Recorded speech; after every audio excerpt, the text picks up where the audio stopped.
Hello my dear students. Today I am going to recapitulate lesson 2 and discuss some questions.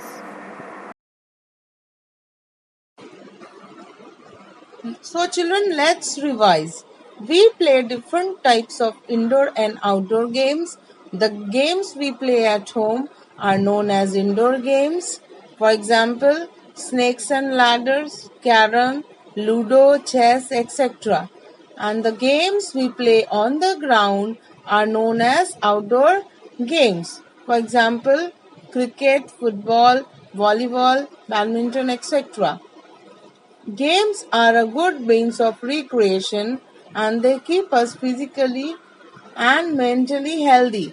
By playing games, we inculcate many qualities such as punctuality, discipline, team spirit, etc.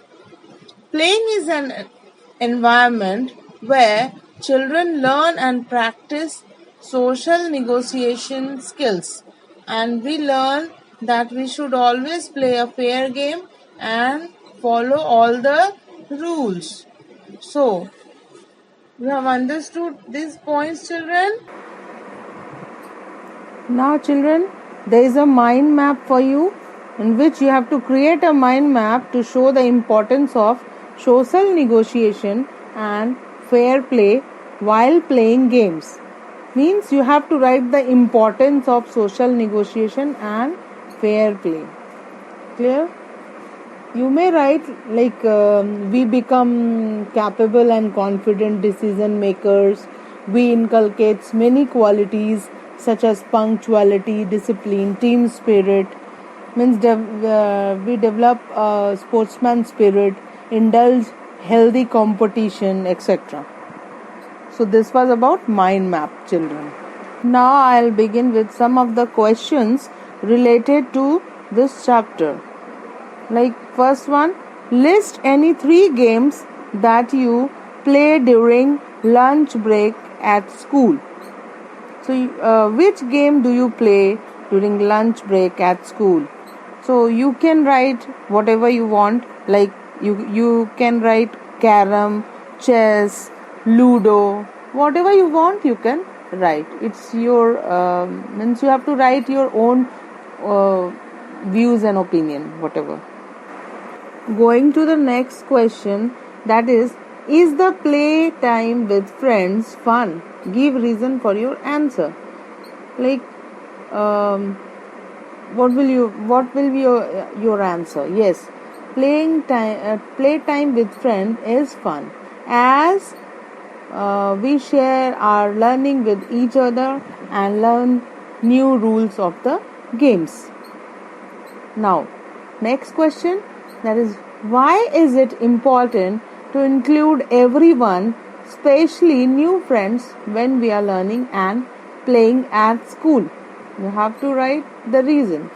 Like most important thing, that is they become more socially skilled and they can interact with each other and learn many things from their friends. Now, how does fair play make you feel confident?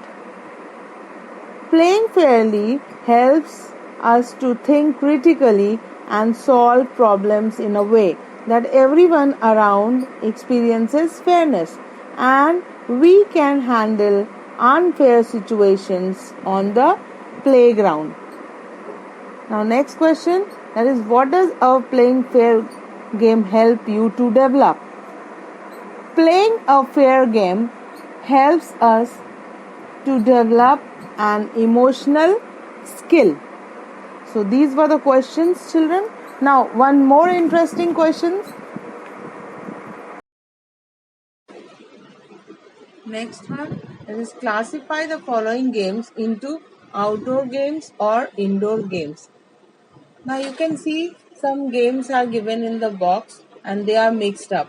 You have to arrange them in proper column. Like indoor games will be arranged in the indoor column and outdoor games will be arranged in the outdoor column. Like first one, that is carom.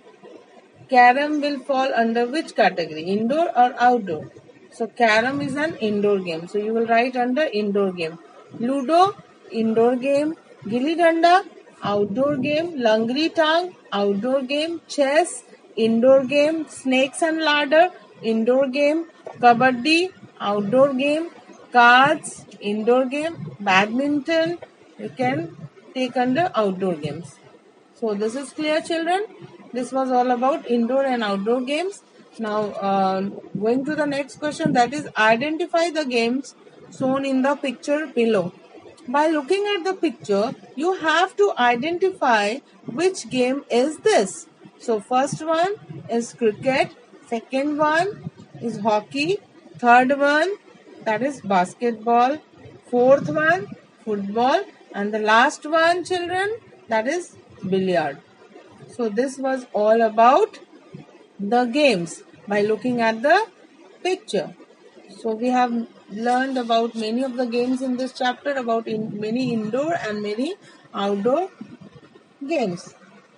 And at last you will get a revision test paper that you have to complete, children, and next topic will be discussed in the next video. And have a nice day, children.